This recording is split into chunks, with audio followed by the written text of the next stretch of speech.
Hola, ¿cómo están? Mi nombre es Víctor Daniel y espero que estén muy bien. Sean bendecidos en el poderoso nombre de nuestro Señor Jesús y como siempre quiero agradecerles por verme donde quiera que están. Hoy vamos a hablar acerca de el miedo. Tenemos que entender, pueblo de Dios, que el miedo es una de las armas más eficientes que tiene nuestro enemigo el diablo en contra de nosotros, ¿cierto? A nosotros las escrituras nos indican de que tenemos que conocer las armas de las tinieblas, ¿cierto? No podemos ignorar sus maquinaciones, porque si nosotros las conocemos vamos a tener un entendimiento amplio de cómo poder enfrentarlas, ¿cierto? Una de estas armas es el miedo, y eso es lo que nosotros vemos como más que todo en estos últimos tiempos nos han intentado de múltiples maneras infundir miedo a nuestra alma, ¿cierto? Recordemos lo que Jesús le dijo a sus discípulos en aquel momento cuando se encontraba en esa barca, ¿cierto? Todos conocemos la historia de que se armó una tormenta pues impresionante, ¿cierto? Y en ese momento Jesús dormía en medio de la tormenta, pero sus discípulos no dormían. Sus discípulos en ese momento estaban angustiados, sus discípulos en ese momento estaban atribulados, pues en su mente humana ellos veían el panorama pues muy oscuro. Ellos pensaban de que ya era el fin de ellos, ¿cierto? Y por un momento, a causa del miedo,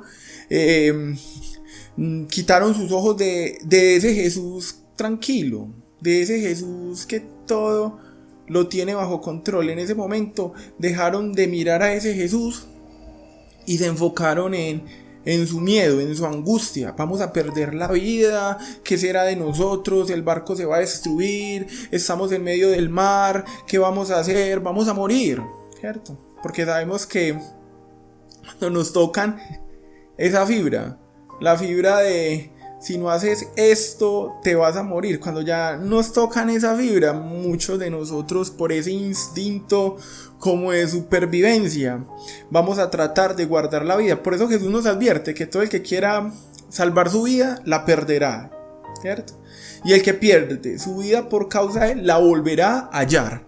Entonces vemos ese suceso en el que esa barca pues estaba pasando por un proceso muy fuerte, ¿cierto? Y vemos cómo los discípulos fueron como que de un momento a otro recapacitaron. Claro, no, tenemos que ir a buscar a Jesús, tenemos que ir donde ese Jesús tranquilo y poderoso a ver qué nos dice. Pero está dormido, ¿cierto? Vamos a despertarlo. Y fueron y lo llamaron, ¿cierto? Y aquí es donde Jesús pronuncia esas palabras extraordinarias. Se levantó y dijo: ¿por qué teméis? Escuchen bien, pueblo de Dios, amado pueblo de Dios, escuchemos estas palabras, porque estas palabras son un antídoto para este momento por el que estamos cruzando, porque es que estamos cruzando por un momento trascendental en nuestras vidas, estamos pasando por un momento histórico extraordinario, porque ya todos sabemos que la venida de nuestro gran Dios y Salvador se encuentra en breve. Entonces estamos pasando por momentos pues extraordinarios en los cuales estamos a la expectativa de lo que va a acontecer, ¿cierto? Pero como siempre el enemigo va a tratar de infectarnos con ese virus llamado miedo, ¿cierto? Entonces Jesús se levantó y les dijo: ¿por qué teméis, hombres de poca fe? Entonces levantándose, reprendió, regañó a los vientos y al mar y se hizo grande bonanza. Mateo capítulo 8 verso 26. Si se dan cuenta, hombres de poca fe, cada vez que nosotros tememos, cada vez que se levanta un espíritu de temor en contra de nosotros, ya de por sí estamos perdiendo la fe. O el camino realmente es sencillo: o tenés miedo o tenés fe, pero las dos no puedes tener. Y si intentas hacer una mezcla de las dos, créeme que el miedo siempre va a ganar. Por eso Jesús en ese momento les dijo: hombres de poca fe. ¿Por qué teméis, hombres de poca fe? Vemos la valentía de Jesús, que aunque estaba dormido nunca perdió control de la situación. Entonces, querido pueblo, tenemos que entender de que Dios siempre tiene todo bajo control. No importa la tormenta por la que estemos pasando, no importa, ¿cierto? Pablo lo dijo, Jesús lo dijo por medio de Pablo, confirmando a los discípulos a que permaneciesen en la fe y diciéndoles que es necesario que a través de muchas tribulaciones entremos en el reino de Dios. Hechos capítulo 14, verso 22. Entonces aquí nos damos cuenta pues de algo sumamente extraordinario, ¿cierto? De que Dios ya de por sí nos ha prometido, nos ha dicho pues, de que en el mundo tendremos aflicción, pero que confiemos porque Él ha vencido al mundo. Jesús ya de entrada nos ha dicho que Él ha vencido, no nos prometió que íbamos a tener una vida sin dificultades, ¿no? Él no nos prometió eso, nos prometió que siempre ha de estar con nosotros hasta el fin del mundo, dándonos el consuelo y dándonos la fortaleza suficiente para no claudicar en este camino. Pueblo de Dios, en esto se ha perfeccionado el amor, ¿cierto? Para que tengamos confianza en el día del juicio. Pues como Él es, así somos en este mundo. Porque el perfecto amor echa fuera el temor, en donde el que teme no ha sido perfeccionado en el amor. ¿Sí se dan cuenta? Ya Juan nos está mencionando de que el que teme no ha sido perfeccionado en el amor. Entonces el llamado del día de hoy, pueblo de Dios, es a no temer. Abramos los ojos ante las adversidades. No cedamos. Sabemos que lo que está ocurriendo en este momento, la pandemia, todo lo que está sucediendo con los gobiernos en el mundo, más adelante cuando ya se empiece a implementar la dichosa marca de la bestia, ¿cierto?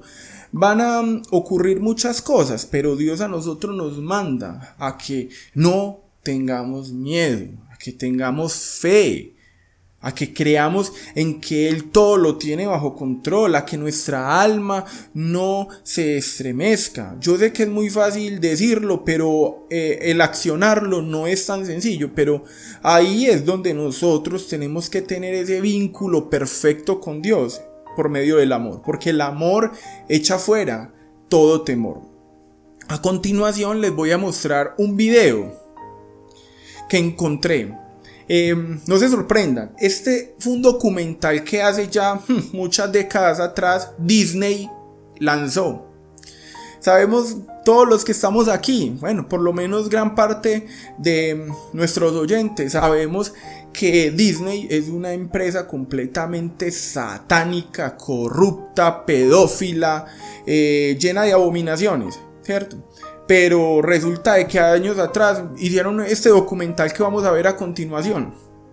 Y se van a dar cuenta de que es un documental que científicamente tiene mucha verdad, ya que nos habla de los estragos que el miedo hace en nuestras vidas, los estragos que el miedo hace en nuestro comportamiento y cómo el propio miedo nos lleva a pensar mucho más allá de lo que debemos pensar, armándonos pues una película completamente equivocada en nuestras mentes, alejándonos de la realidad. Entonces vamos a ver el documental y sé que será de gran bendición. Como dijo Pablo, de todo tenemos que escucharlo todo, ¿cierto? Y desechar lo malo, ¿cierto? Tenemos que retener lo bueno. Por acá los dejo con el documental.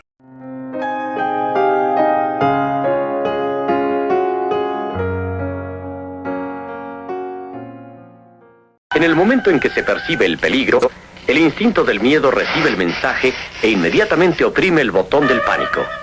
Como un relámpago se movilizan todas las reservas del organismo. La respiración se acelera y se hace más profunda, y por esta acción, los pulmones aumentan su actividad y aportan más oxígeno a la sangre. El hígado, una de cuyas funciones es servir como depósito del azúcar de la sangre, en este momento la libera en grandes cantidades hacia el torrente sanguíneo para dar energía extra. Las glándulas suprarrenales también aumentan su producción, vertiendo sus secreciones para estimular el músculo cardíaco, el cual a su vez reacciona aumentando la velocidad de bombeo. En los órganos de la digestión, algunas arterias se contraen, disminuyendo el suplemento de sangre en estas zonas. Esto permite que se cuente con más sangre que necesitan los músculos para pelear o para huir. Y todo esto pasa en una fracción de segundo. Como cualquier animal, el hombre ha utilizado su sobrecarga de energía para evitar el desastre. Y además para decir un poco lo que piensa. Debe estar preparado ahora para continuar adelante sin ningún efecto dañino. Pero a diferencia de los otros animales, el hombre tiene algo más que instinto. Tiene un intelecto superior y una imaginación brillante y creativa. Desafortunadamente, esta imaginación puede crear peligros irreales y desencadenar tensiones y miedos innecesarios. Tomemos el caso de un estudiante bien preparado bajo la presión de los exámenes. Listo. ¿Y si contesté mal? Ay, no me aprobarán. Adiós, bachillerato. No triunfaré en la vida. Voy a ser un fracasado. Ni siquiera podré comprar un auto. Esta amenaza imaginaria de inmediato despierta el instinto del miedo, igual que si el peligro fuera real. En este caso, el peligro no solo fue imaginario, sino también pasajero, y la tensión se alivió. Pero veamos qué pasa si el miedo despertado por peligros imaginarios continúa por períodos prolongados. Buenos días, jefe. Sí. Su jefe simplemente estaba preocupado en ese momento. Oh, algo sucede. Está molesto conmigo. Tal vez quiera despedirme. Volvemos a empezar y nuestro hombre está listo para pelear o correr. No tengo por qué soportar eso. Le daré su merecido. ¿Estoy loco? Él es mi jefe. Me echará a la calle. Eso no lo podrá hacer. Antes renuncio. Esa es otra locura. ¿De qué voy a vivir? Tengo una familia que mantener y gastos y... Ni pelear ni correr tiene sentido en esta situación, así que debe tragarse su orgullo junto con todos los preparados bioquímicos no utilizados que fabricó. Así que nuestro hombre literalmente se cocina en sus propios jugos. Si esta situación de tensión mental, basada en el temor generada dentro de uno mismo, se mantiene durante el tiempo del descanso, puede dar resultados muy desfavorables. Puede destruir el reposo, interrumpir los procesos normales de regeneración del organismo y, aún peor, puede desencadenar la pesadilla de las enfermedades psicosomáticas, lo que significa enfermedades inducidas en el cuerpo por la mente. Si las arterias del estómago permanecen contraídas a causa del permanente estado de alarma, la capa más interior de la pared del estómago carecerá de oxígeno. Las células se desintegran, dejando la segunda capa sin protección, y entonces el ácido contenido en el estómago puede actuar sobre esa segunda capa. Literalmente, se abre paso a fuego y el resultado es una úlcera péptica. En otras áreas hay también problemas cuando el hígado, espoleado por el peligro continuo imaginario, mantiene el aporte de más y más azúcar hacia el torrente sanguíneo. Normalmente, un órgano llamado el páncreas produce una sustancia llamada insulina que mantiene el balance del nivel de azúcar en la sangre. Sin embargo, después de un periodo largo, el páncreas pierde la carrera, lo cual resulta en que queda mucho azúcar en la sangre. Se trastorna así la química del cuerpo y eso puede contribuir para que sea el huésped de otros males. Es infinita la lista de torturas que podemos infringir en nosotros mismos y todas ellas tienen el mismo fin. Todos los lados de la salud pueden trastornarse seriamente si de continuo se despierta el temor innecesariamente. Pero si a este instinto se le permite descansar cuando no hay peligro real, el organismo puede funcionar como debe. Después de todo, la mayoría de los problemas, reales o imaginarios, se resuelven pronto. Y muchas situaciones que en un principio pensamos que nos amenazaban, resulta que solo existían en la imaginación. Buenos días, jefe. Sí. ¿Qué? ¿Ah? Oh, sí, muy buenos días, hijo. Utilizando el sentido común, se reducen al mínimo los miedos y tensiones de la vida y se mantiene el balance de todos los lados del triángulo de la salud. Si se dan cuenta la sabiduría que encierra este documental y cómo nos afecta en nuestras vidas, en nuestro diario vivir, pero ya sabemos pues. no podemos temer. Mejor dicho, apaguen el televisor y no vean noticias, no vean los diarios, no. Mejor aliméntense con la palabra de Dios, alimentémonos con la Biblia, alimentémonos con la esperanza bienaventurada que nuestro Señor Jesús nos da, ¿cierto? Porque también cuando Jesús dice que nos guardará, se refiere también a todo ese daño mental, a todo ese daño que va directo a nuestra alma, ¿cierto? Entonces tenemos que entender de que esas palabras son mucho, mucho más profundas. No quiere decir pues que nos aislemos del mundo y no nos demos cuenta de lo que pasa, no. Pero que sí seamos más selectivos a la hora de dejar que algo entre o no entre en nuestros corazones, ¿cierto? Y si somos sabios, como dijo el sabio, que tenemos que cuidar nuestro corazón, ya que de él emana la vida. Entonces, si somos sabios, vamos a dejar que lo bueno entre y vamos a desechar todo lo malo. Amado pueblo de Dios, espero que esta enseñanza sea de gran bendición para sus vidas. Si les gustó, dale like, suscríbete y comparte. Y dinos qué piensas acerca del miedo. Puedes dejar tu comentario abajo en la caja, ya que para nosotros es de suma importancia saber tú qué piensas acerca de este tema. Amado pueblo de Dios que está en la dispersión, sean bendecidos por Dios y unámonos, porque estamos en los últimos tiempos y este es el momento en el cual tenemos que buscar a Dios con intensidad, no señalar, no juzgar de mala manera, no, que es que este piensa algo diferente a como pienso yo. Miremos lo que nos une y que eso que nos una sea Jesús, ya que el amor cubrirá multitud de pecados. A la hora de juzgar, seamos sabios para hacerlo y no lo hagamos a la ligera, porque créeme, un alma vale mucho para Jesús. Y así también tiene que ser para nosotros. Sean bendecidos en el nombre de Jesús.